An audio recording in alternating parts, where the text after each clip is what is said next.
Lucas capítulo 17, do versículo 1 ao 6. O texto nos diz assim: Jesus disse aos seus discípulos: é inevitável que aconteçam coisas que levem o povo a tropeçar, mas ai da pessoa por meio de quem elas acontecem.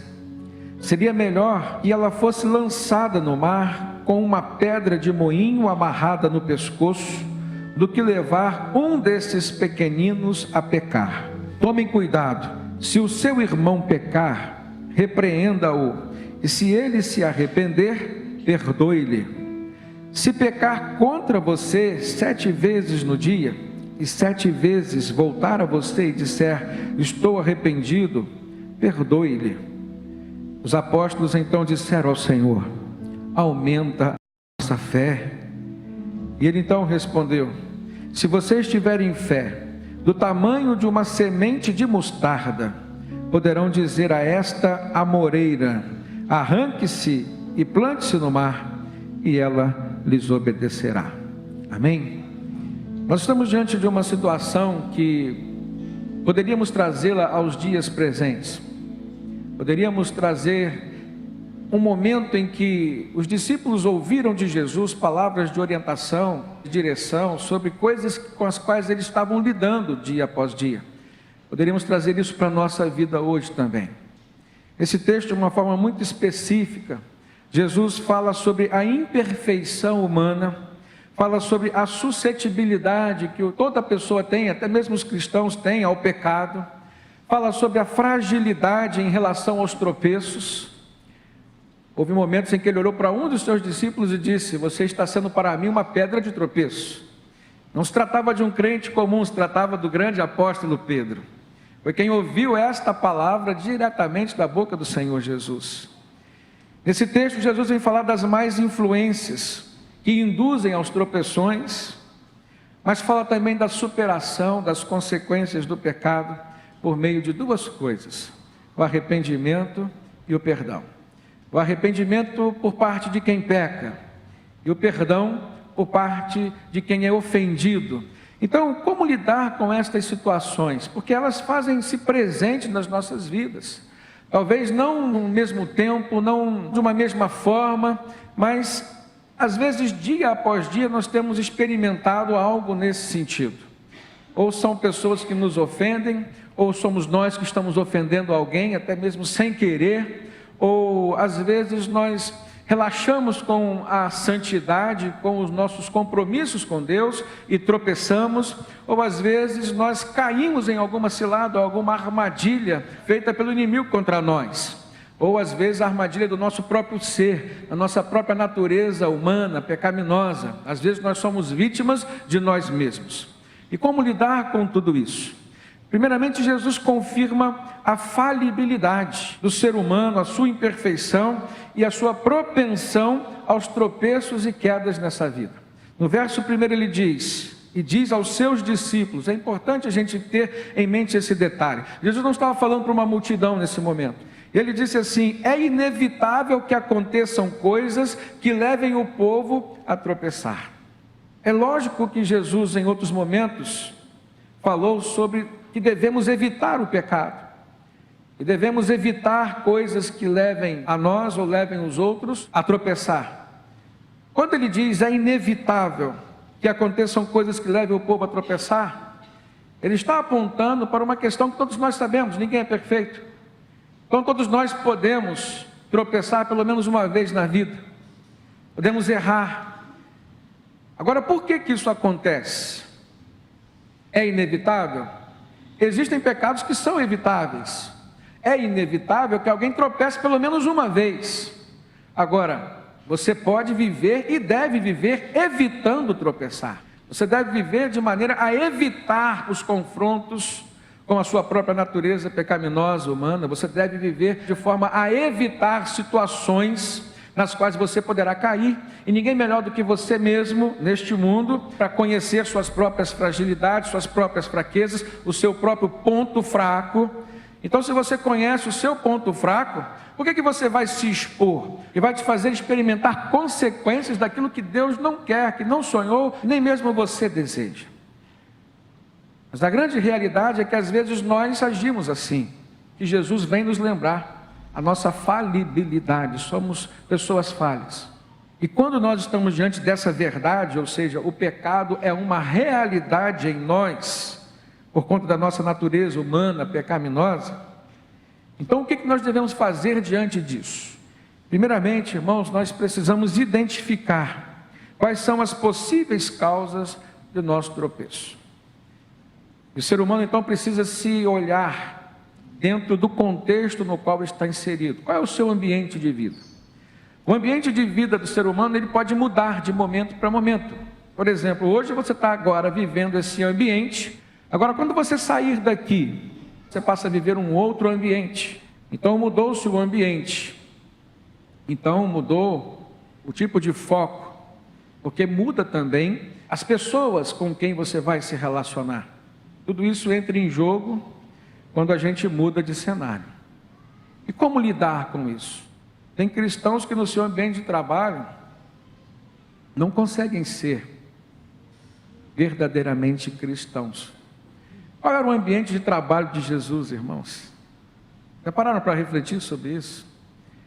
Aos 30 anos de idade ele é chamado por Deus, ele vai ao batismo, ele é impelido pelo Espírito Santo ao deserto para ser tentado ali diretamente por Satanás. Então é um momento no qual ele está sendo preparado para os enfrentamentos da sua vida profissional.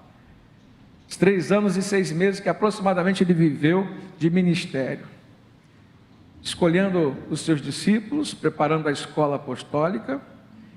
E o ambiente de trabalho de Jesus era as ruas, as casas, o lago de Genezaré, o templo em Jerusalém, porque aonde ele estava, ele se encontrava trabalhando segundo a missão que Deus havia lhe dado.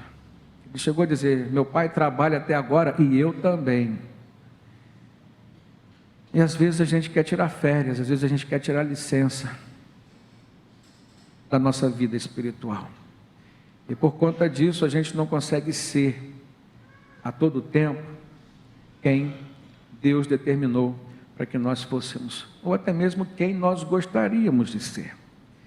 Então nós precisamos identificar quais são as possíveis causas dessa atitude nossa, porque são essas atitudes, esse descanso, esse desleixo, esse momento em que a gente fica displicente, que faz com que a gente tropece e caia.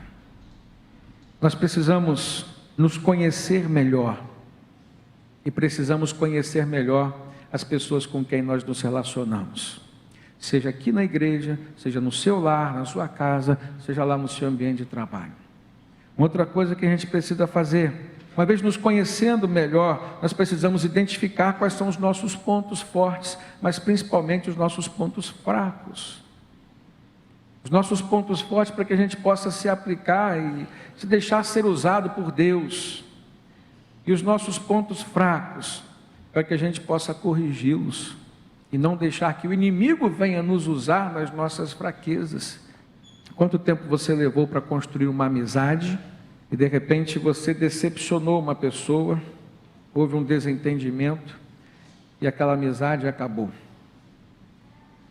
Você teve que fazer muitas coisas e grandes coisas para conquistar e construir uma amizade, mas para destruí-la bastou às vezes uma única palavra, maldada de um jeito errado, numa hora errada, e tudo foi por água abaixo. Isso é ou não é um tropeço para nós? Isso é ou não é uma consequência da nossa falibilidade humana, ou seja, somos imperfeitos. Eu já vi testemunho de casais que se separaram. Eles disseram assim: se não fosse ela ter dito aquilo para mim, eu a perdoaria. Se ele não dissesse aquilo para mim, eu não teria saído de casa. Mas uma vez que eu saí de casa, eu também não volto nunca mais. Olha só como que para se destruir é muito mais fácil do que para se construir. Então Jesus confirma essa nossa característica, esse atributo nosso, e que às vezes a gente parece se esquecer. Não é pelo fato de sermos crentes, de termos a salvação, que nós nos tornamos imunes a todo e qualquer tipo de tentação e tropeço. Nós continuamos sendo pessoas sujeitas a erros e a fracassos. Agora, precisamos ter um compromisso diante de Deus de melhorarmos. É necessário haver um progresso na nossa vida. E à medida que nós buscamos, Deus se revela a nós. Da mesma forma que a santificação é um processo progressivo, a revelação de Deus também, teologicamente falando, é um processo progressivo. Quanto mais você se santifica, quanto mais você busca ter uma vida dizendo não ao pecado, quanto mais você fortalece os pontos que são fracos, que você já tem identificado, e isso é dinâmico. Se ontem você era fraco em alguma área da sua vida e já melhorou, pode ser que hoje você já esteja enfrentando uma novidade, uma outra fraqueza que você não conhecia. Então esse processo de melhoria e santificação ele é dinâmico, mas na medida em que nós nos esforçamos para nos santificar, para nos melhorar, Deus também se revela para nós de uma forma muito mais profunda. As experiências que Deus tem para nos revelar, irmãos, são infinitas, são insondáveis. O apóstolo Paulo usou um termo chamando assim, são inescrutáveis. Mas à medida em que eu vou me aprofundando no relacionamento com Deus, o grau e o tamanho das experiências que Ele tem reservado para mim também vão se aprofundando. O segundo aspecto que a gente vê claramente nesse texto é o alerta que Jesus faz sobre as más influências de pessoas que podem levar outras ao tropeço e à queda. No primeiro verso ainda, quando ele diz: é inevitável que aconteçam coisas que levem o povo a tropeçar, mas ai da pessoa por meio de quem elas acontecem, ou seja, essas coisas que levam os outros a tropeçar estão acontecendo. No versículo 2 ele diz: seria melhor que ela fosse lançada no mar com uma pedra de moinho, ou seja, uma pedra muito grande, amarrada ao pescoço, do que se ela levasse qualquer um desses pequeninos a pecar. Olha o grau de responsabilidade que Jesus coloca sobre nossas vidas. Ele está falando aos seus discípulos, ele está falando a nós hoje. Então existem dois tipos de pessoas que Jesus enxerga por esse prisma: aquela pessoa que tropeça e cai, e o segundo tipo de pessoa é a que leva o outro a tropeçar e cair. Se nós olharmos lá no início da criação do mundo, primeiro casal, a gente vê uma situação como essa. Eva, de uma certa forma, influenciou Adão ao tropeço e à queda. Isso não tira a responsabilidade de Adão. Ainda no Antigo Testamento, a mulher de Jó, diante do sofrimento do seu esposo, diante das suas perdas, diante da sua enfermidade, ela tentou exercer uma má influência na vida dele, dizendo: amaldiçoa esse seu Deus e morra. A gente olha ainda lá no Antigo Testamento, Sara e Abraão. Deus visitou os dois com uma promessa maravilhosa, experiências que seriam reveladas a eles, aos dois. E dentre essas experiências, a gente às vezes fica focado na questão do nascimento de Isaac, do filho prometido. Mas, irmãos, foram tantas outras experiências que Deus concedeu a Abraão, que Deus concedeu a Sara. Mas foi feita uma promessa e demorou 25 anos para se cumprir. E nesse tempo de 25 anos, Sara foi vítima da sua própria ansiedade. E ela fez o que muitos de nós fazemos. Ela tentou dar uma ajudazinha para que o milagre de Deus viesse a acontecer. Deus prometeu a Abraão ser pai de uma grande nação, prometeu dar filhos. Isso não está acontecendo comigo, vamos ver se isso vai acontecer de uma outra forma. Então, Sara se intromete, ela induz Abraão ao pecado, e ele pecou. Alguém que conhecia Deus, alguém que estava também debaixo da promessa do Senhor. A gente pode ir para o Novo Testamento, e a gente vai ver Pedro tentando influenciar Jesus. O mesmo Pedro que antes tinha dito para Jesus que ele era o único que tinha palavras de vida eterna, agora chega para Jesus e diz que em hipótese alguma Jesus haveria de morrer, e que por ele estaria disposto a dar a própria vida. E aí Pedro é repreendido por Jesus, como alguém que estava servindo de pedra de tropeço para ele, impedindo que o projeto de Deus viesse a acontecer na vida de Jesus. Se Jesus tivesse dado ouvidos a Pedro, ele não aceitaria subir a cruz. Jesus que ressuscitou mortos, Jesus que curou os cegos, fez paralítico andar, não poderia evitar a sua própria prisão e crucificação?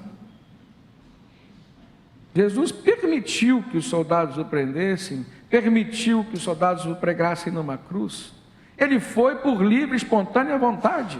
Então ele teria o direito e teria o poder também de não ir à cruz. E foi justamente isso que Pedro induziu a fazer. Para trás de mim, Satanás, disse Jesus para Pedro. Pedra de tropeço.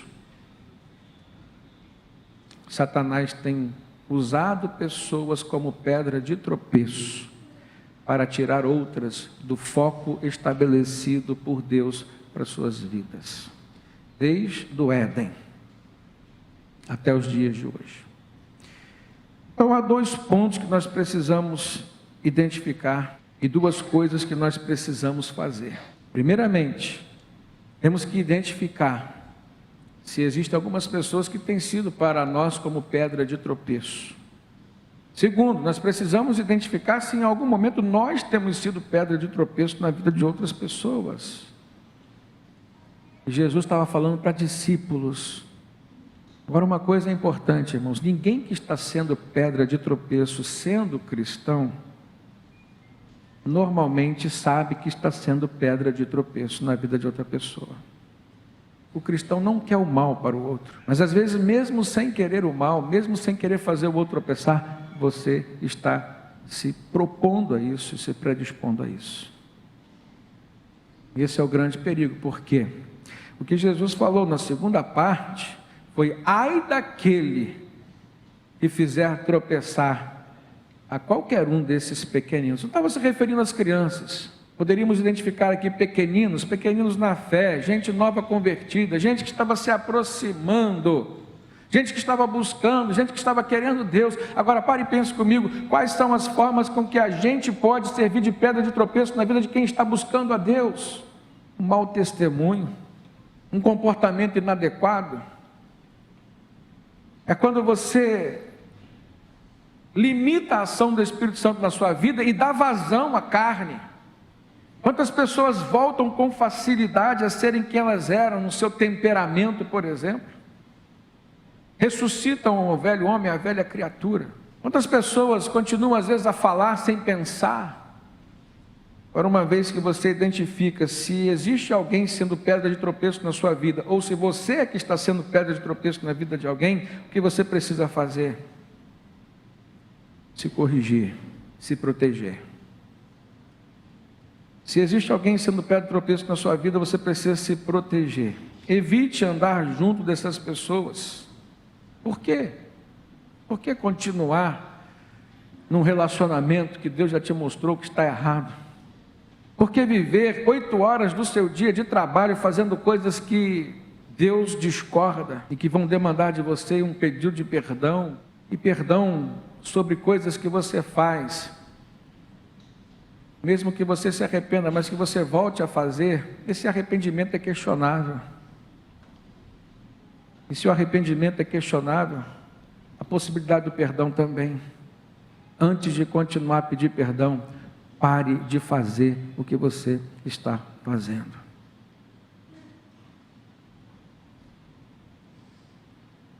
E em segundo lugar, faça de tudo para que você não seja pedra de tropeço na vida de outras pessoas. Lembrando que o cristão tem o dever de ser bênção e não maldição na vida de outras pessoas. Amém? Uma terceira lição que a gente aprende nesse texto é que Jesus nos ensina aqui de uma forma muito clara, uma maneira muito simples e eficaz de enfrentarmos o pecado e a sua consequência, ou seja, superarmos as consequências do pecado, superarmos as tragédias que o pecado pode trazer para a nossa vida. Jesus fala assim: tomem cuidado, Só essa frase já nos diz muito. Uma pessoa que tem que tomar cuidado é uma pessoa que se encontra na iminência de algum perigo. Ele olha para os seus discípulos que andavam com ele, perto deles: tomem cuidado. Normalmente nós estamos muito confiantes no cuidado de Deus por nós. E olhando para esse texto, vendo uma cena em que Jesus fala para aqueles que estavam bem perto dele: tomem cuidado, tem muito a nos ensinar. Por quê? Porque aquelas pessoas estavam com Jesus. Aí você pergunta: quem está com Jesus bem perto precisa tomar cuidado de alguma coisa? Jesus já está cuidando delas. Não é essa a nossa forma de entender? Jesus olha para os seus discípulos que estavam perto dele, certamente estavam com esse sentimento: estamos tranquilos, o Mestre está conosco. Até mesmo por quem passou aquela experiência do barco na tempestade, em que quase que o barco afundou, e foram lá acordar o Jesus: Senhor. Aí Jesus acalmou o mar, acalmou o vento, acabou a tempestade. Olha só, se Jesus está no barco, a gente não precisa tomar cuidado, mas Jesus olha para os seus discípulos e diz: tomem cuidado, porque existem coisas, irmãos, só nós podemos fazer. Existem coisas que Deus vai fazer por nós de graça, por graça. Existem coisas que Ele faz com prazer. Ele tem prazer em nos ajudar, tem prazer em nos socorrer. Agora, se Ele mesmo olha para nós e diz: tomem cuidado, é porque a gente também precisa se cuidar. Em outras palavras, Jesus olha para os seus 3 mais próximos discípulos, Pedro, Tiago e João, e diz assim: vigiem e orem. Isso não é uma forma de tomar cuidado? Vigiando e orando. O tema abordado por Jesus era o pecado, tropeços, queda. Aí ele diz assim, versículo 3 ainda: se o seu irmão pecar, repreenda-o, e se ele se arrepender, perdoe-lhe. Se pecar contra você 7 vezes no dia, e 7 vezes voltar a você e disser: estou arrependido, perdoe. 2 coisas, 2 momentos, 2 situações diferentes. Ele diz: se o seu irmão pecar, de qualquer forma, contra uma outra pessoa, por exemplo, contra ele mesmo.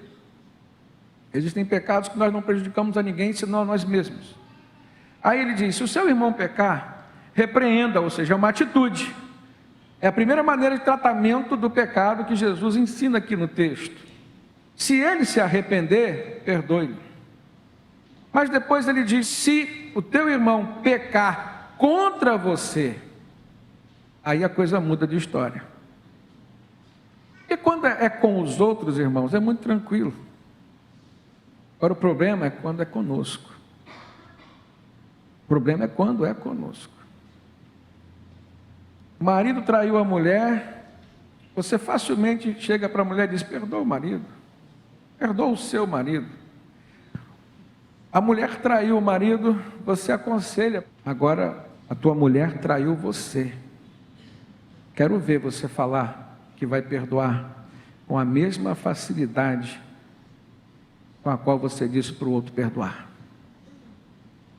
E aí Jesus diz: se ele pecar contra você 7 vezes no dia, e 7 vezes voltar até você e disser: estou arrependido, perdoa-lhe. Jesus aqui determina, e não aconselha, ele determina o procedimento a ser tomado diante de toda e qualquer situação de pecado. Primeiro, repreensão. Repreenda os outros, repreenda você mesmo. Tem muito crente que repreende com maior facilidade o maligno.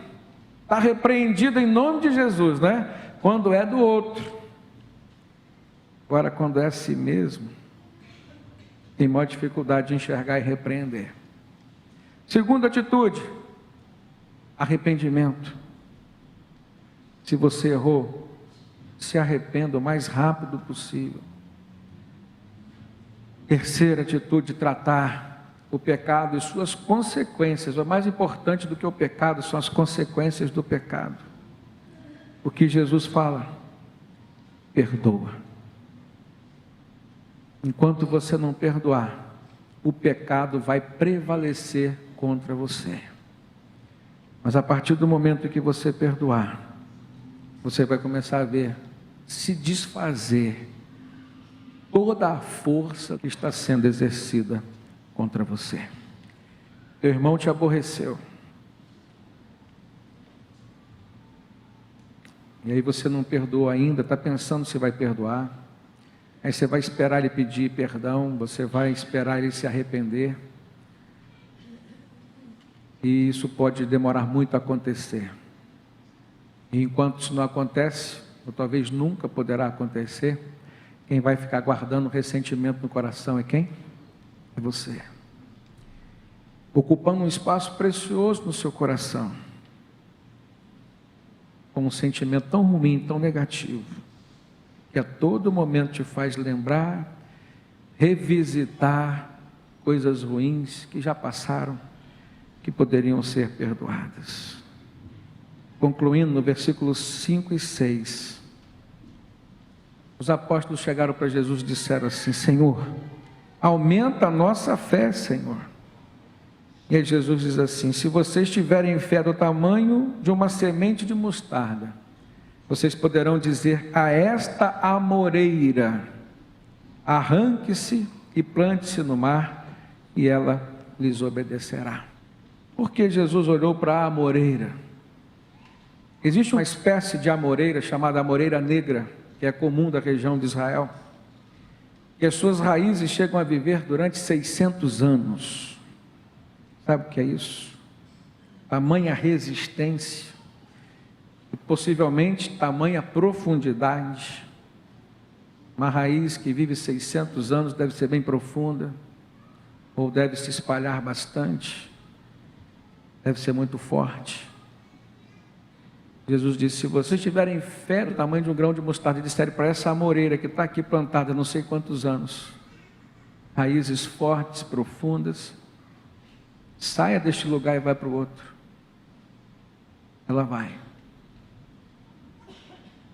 Jesus está falando de corações humanos, e muitas vezes estão enraizados há tanto tempo, com ressentimentos, com mágoas, com costumes. Mas mesmo uma fé do tamanho de um grão de mostarda é capaz de quebrar esses paradigmas, quebrar tradições, conservadorismo, quebrar ressentimentos e fazer com que, diante de uma ordem de Deus, tudo possa mudar na sua vida. Eu não sei o tamanho do problema, eu não sei com quem você tem lidado, e eu não sei se essa palavra se aplica a você ou a alguém com quem você tem se relacionado. Mas Jesus mostra aqui de uma forma muito clara como você tem que lidar com isso. Olha para dentro de si antes de olhar para dentro do outro. E saiba que a mesma natureza falha e humana que existe no outro, existe também em você. E se Deus te perdoou, mesmo sendo você quem você é, não negue perdão a quem te ofendeu.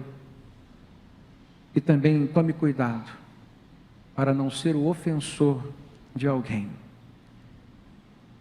sendo pedra de tropeço na vida dele. O pecado traz consequências sérias na vida do ser humano, faz com que ele perca algo que não está no controle nosso, que se chama tempo. Quanto tempo de vida pessoas têm perdido, porque não têm sabido lidar com o pecado, não têm repreendido na hora certa, não têm se arrependido quando têm identificado o pecado, e também não têm perdoado, não têm perdoado aos outros, e o que é pior, às vezes não têm perdoado a si mesmo. Certa vez eu conheci um jovem que me procurou, transtornado, dizendo que não estava conseguindo dormir direito e não estava vivendo em paz, mesmo sendo crente, por um pecado que ele cometeu há 6 anos atrás, no seu relacionamento conjugal. E conversando com ele, eu fiz com que ele compreendesse e assumisse uma característica que ele estava demonstrando ter. Ele tinha dificuldade de se perdoar.